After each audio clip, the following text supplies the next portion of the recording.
동네에서 탈출한 배는 순조롭게 물길을 가고 있습니다. 하지만 맹목적으로 관습을 따르던 자가 있었습니다.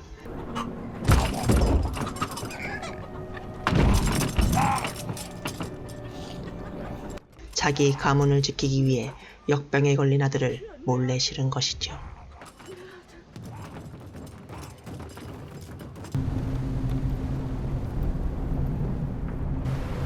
배 아래의 소란을 확인하려던 사대부들은 풀려난 역병 확진자에게 살육을 당하고 맙니다.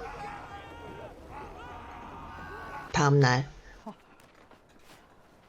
무사히 밤을 보낸 이창과 서비는 병자들과 지친 백성들을 살핍니다. 서로가 서로를 도와가며 막간의 휴식을 취하던 중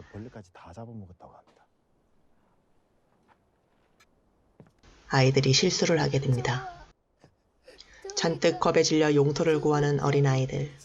일상을 억눌려 있던 이들은 작은 실수에도 목숨을 구걸합니다. 먹고 사는 문제가 중요한 이유는 역설적으로 인간다움을 잃지 않기 위해서겠죠.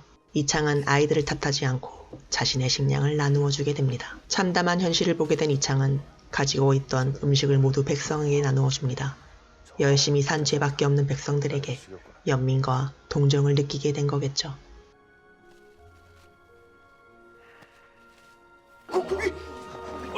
좋아, 감사합니다. 시기적절하게 조악주가 보낸 내금이가 지율헌에 도착하고 무고한 백성들을 죽이지는 않겠지라는 심정으로 이창의 호위무사 무영은 대화를 시도합니다. 하지만 언제나 슬픈 예감은 틀리는 법이 없죠. 그들은 무력을 사용하여 무차별 살인을 자행합니다. 조악주의 명을 사유 없이 수행하는 권력의 개들이죠. 갑작스러운 공격에 이창과 무영은 황급히 몸을 피하게 되고 백성의 목숨을 아랑곳하지 않고 무자비하게 공격하는 현장을 목도한 이창은 넋이 나가고 맙니다. 어제까지 모두가 함께 지킨 소중한 오늘이 공권력으로 너무나 쉽게 짓밟히게 되었죠. 한바탕 공격 후 내금이가 지율헌으로 진입합니다.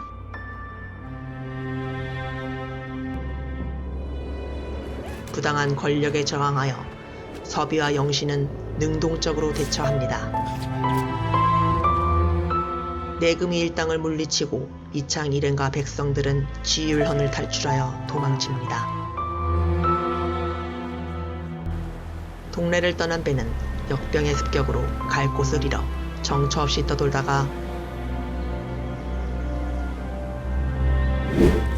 상주에 자초하게 되고 지역의 유지 안현대감이 발견하게 됩니다.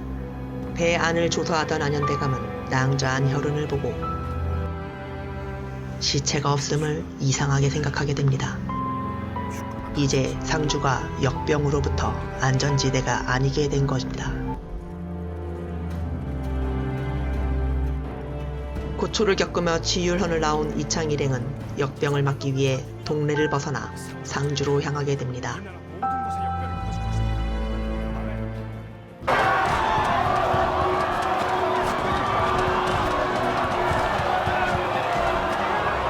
이창 일행이 상주에 도착하자 이미 역병을 피해 도망온 백성들로 인산인해를 이루었습니다.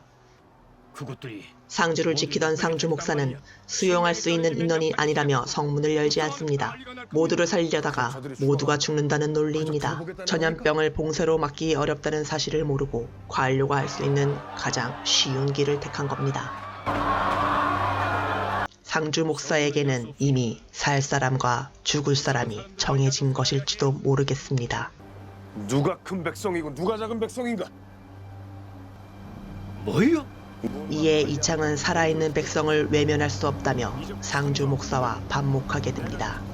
이창은 상주 목사를 직위해제하고 모두를 살리는 길을 선택합니다. 성문이 열리고 피난민을 맞이합니다. 사실 이창의 선택은 비판의 소지가 다분합니다. 그러나 결정권이 있는 사람이라면 정책이 무엇을 지향해야 하는지는 항상 숙고해야 합니다. 백성과 관료, 모든 사람이 힘을 합쳐 역병을 막기 위해 연대를 합니다. 각자가 할 수 있는 일을 하는 것이지요. 계급과 신분을 넘어 인류는 협동하도록 진화되었습니다. 위기가 다가오면 내면의 차별과 혐오가 표출되는지 연대와 협동이 발현되는지 그 사회의 수준이 여실히 드러나게 됩니다. 체면을 중시하는 사대부들은 무기 들기를 거부합니다.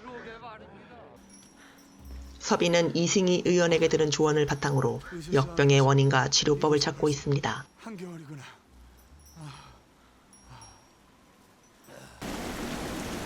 생사초.